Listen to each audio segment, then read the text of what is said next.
This is Jim Haviland. Welcome back. We've talked already about the concept for the org chart, and we've talked about designing a seat that really works on the org chart. Now I want to give a little bit of background on people fitting in those seats. And isn't part of any operating system in particular, but it is a little bit part of every operating system. But I want to give you an overview of what it looks like to really understand fitting people in seats. The simplest way we have for talking about whether someone's going to fit in that seat is something that we call the three C's. And there's something like this in many other operating systems. In EOS, it's called GWC, but they're all very, very similar. First C is competent. Is this something that someone's going to innately be able to accomplish? Or do they really feel this? Are they unnatural for this position? And in most operating systems, we begin by having it just by your gut. And the reality is there are great ways of determining this, and that is not one of them. But we start with that, like, okay, is this a natural for there's someone to be really good at this? And more than likely, you're not going to find too many instances where people don't put someone in a role that they're naturally going to be good at. Then we'd ask the question, are they committed? Is this something that they're actually going to commit to being great at over the next 6 months? So the examples I like to give is that you might find someone who's a natural born salesperson. And this person is really amazing at creating relationships and talking someone through something. They're a salesperson through and through. Competent, check. So you get a yes for that.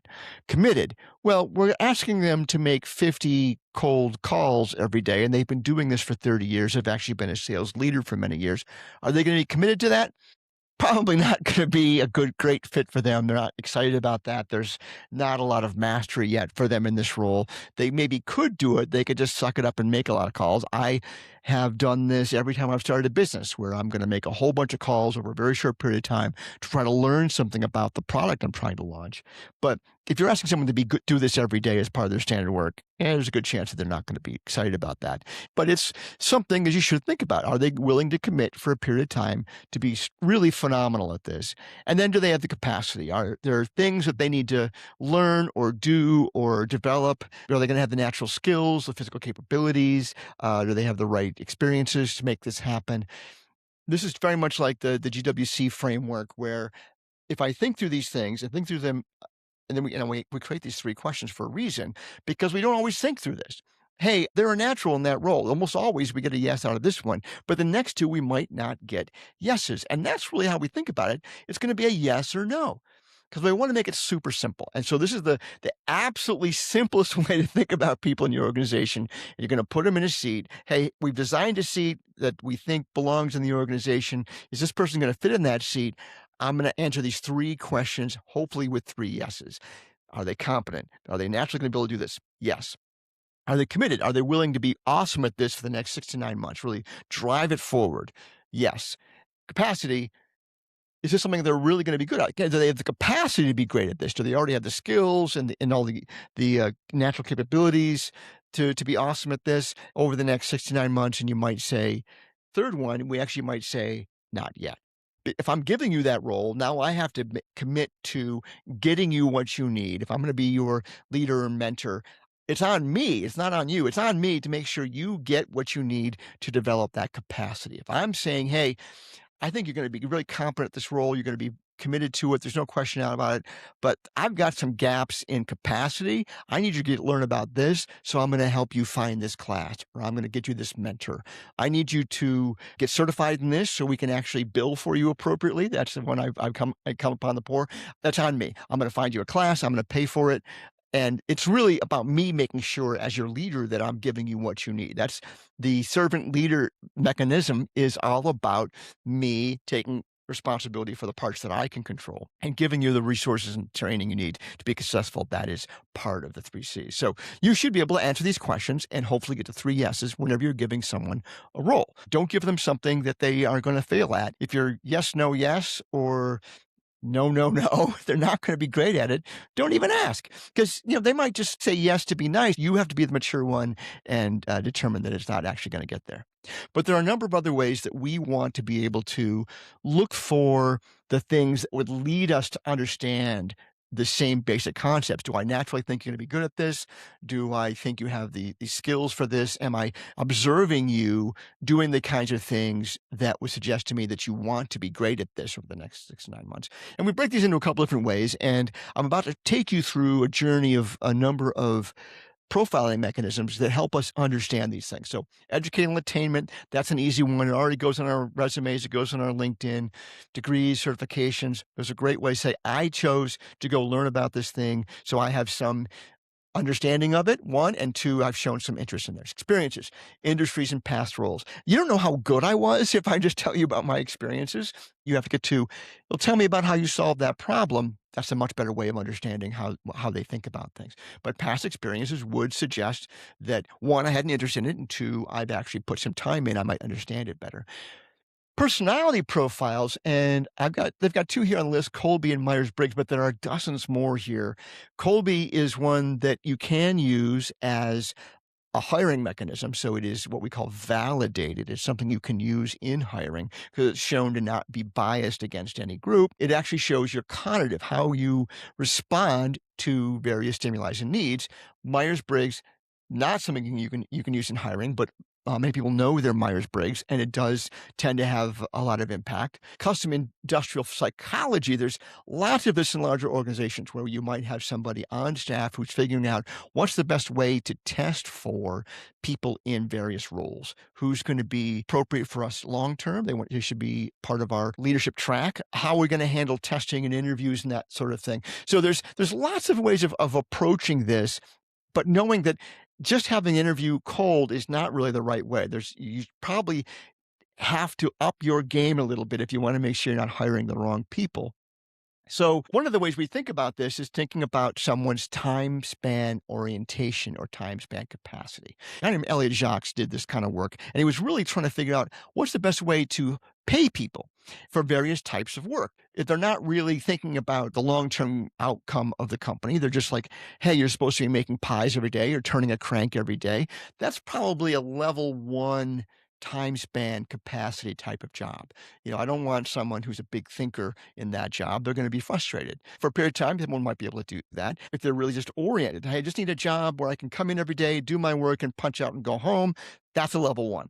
And you can see here, there's actually 8 defined layers. Someone who's thinking over 50 years in the future, that's almost God level. Like, really, that's many organizations were thinking 50 years ahead. But we certainly hope that maybe government organizations will be thinking 50 years ahead. What's the impact of doing this 50 years from now? Because more than likely, your city, your state, your country may still be here in 50 years, and you'd want to understand how that impact is. So this is another way of breaking that down. This is all part of the work called requisite organization. There's lots more to be learned about that, but there'd be another way of thinking about people and thinking about roles.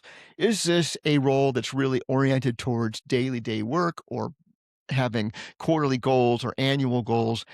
And am I creating a situation where there are people that are level 1 employees reporting to a level 2 or level 3? You typically don't want a level 1s reporting to level 6. It's not going to go well just because their time frames are just so off. It isn't that they can't get along. It just doesn't necessarily create the opportunity for me to guide you if I'm thinking in a much different time frame. Let's talk about Kolbe. Now, Kolbe is something that in theory never changes over time. It's once you've got your Kolbe's there forever. And we think about it in terms of 4 numbers. There's the fact finder, the follow through, the quick start, and the implementer. And these are ways that you handle certain things, how you go and do things. Fact finder is the instinctive way we gather and share information. If you're a high fact finder, that's what I am. I'm an 8-4-4-3. I like to know a lot about what I'm working on before I get into it, which is good for some things, but it also means that I have to modulate a little bit if I have to move quickly. Right. So I could say, I want to know more and more about this before I make a decision. That's not always a good plan. But saying I want to be very knowledgeable about things I work on, that's also predicted by other types of profiling that I've done. That, hey, that's great, Jim. It's good if you want to know that. But I determined in my own world, I wanted to be more quick starty because I'm also an entrepreneur. So I had to develop a process called testable theories and make sure that I'm always like, well, I don't know that yet, but the best way to learn it is by going and doing stuff. So sometimes I seem a little bit more quick starty than fact findery, but that's on purpose. everyone's going to get a handful of numbers here. And you can ask somebody that you're talking to, hey, what's your numbers? And this is an easy one for most people to digest. What are your highest numbers and what are your lowest numbers? That's typically how people look at them. But knowing that, like, I probably don't want a salesperson that's a high fact finder and a low quick start. Right? Because if I want you to just keep going and going and going, I want you to be able to find the motivation to just go make the next phone call. I really want someone who's a quick start, someone that's just going to keep going. You're like, yeah, I'm not afraid of anything. I'm going to just take on more and more risk because that's the way I am. A lot of great entrepreneurs are high quick starts because they need to be able to go into the danger without concern. But they aren't necessarily great builders of great organizations. You need someone else around that can balance you out with follow through or implementation. So knowing all these things is part of helping you build your teams for sure, but also make sure you're not putting people in the wrong seat. We talked a little bit about Myers-Briggs. Myers-Briggs is 4 letters. I'm an ENTJ, and each of those letters has one of 2 different types. So you can be an E or an I. I don't want to go explain everything about Myers-Briggs, but it's been around for a long time. It's not validated for hiring, but it does begin to predict certain things. One thing we know is that NTs, at that green box there, NTs tend to be troublemakers. I'm an ENTJ, so I can speak to this one pretty easily. And there are also people that can be great generalists. So if you're building something new, if you're starting an organization, you might want to over-represent NTs in your organization because they're going to be able to act quite comfortably without having a lot of things figured out. There's no infrastructure for your business. You're just working your way through it. They might even find it super exciting because they're constantly trying to find ways of making things better. Whereas people that are traditionalists, the SJs, they want the opposite of that. They want things to be really laid out. They're going to follow the process that you've laid out for them. And as you grow as an organization, you're going to need more traditionalists and less of the conceptualists, right? So that's one of the things that changes as we go through our stages of growth, that we need to change this off. And then we actually did this when I worked at 90, the software company.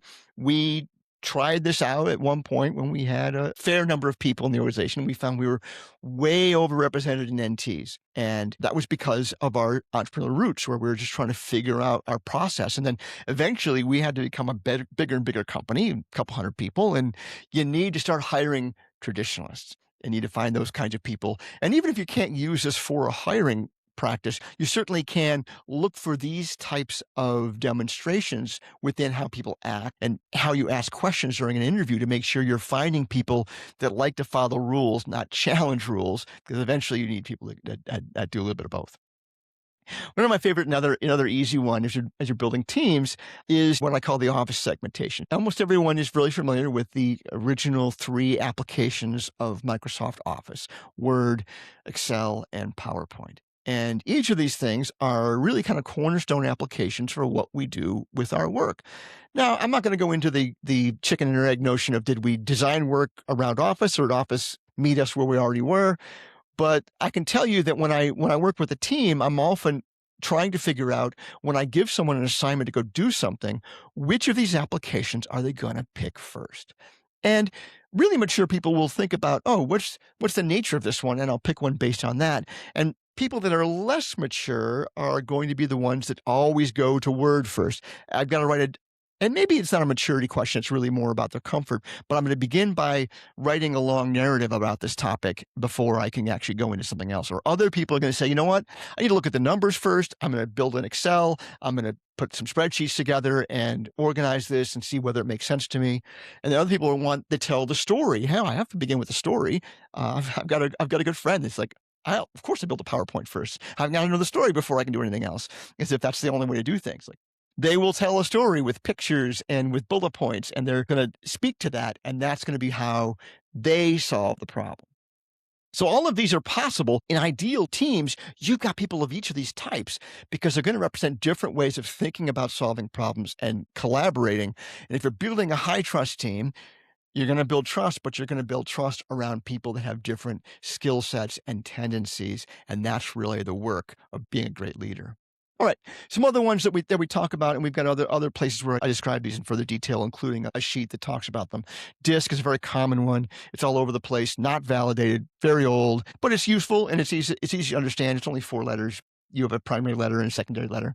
It's pretty easy. Culture index and predictive index are both much more mathematically oriented, a little bit harder to understand. There are a lot of types of people based on the shape of your dots and how far you off a standard deviation off the mean. So they're great for building a system of how you think about a team. And just like Colby, they've got a way of testing the thoughts of a hiring manager against the ideal for this role, and then be able to judge people against it. So they're both validated. So you can use them for that. Very, very fun, but it take a little bit more to get into them. Strengths Finder, the one thing I like about this one is that it is really about, hey, I want you to focus on your strengths, not on things you're not good at. So there's 34 potential strengths. What are your top 5 or top 10?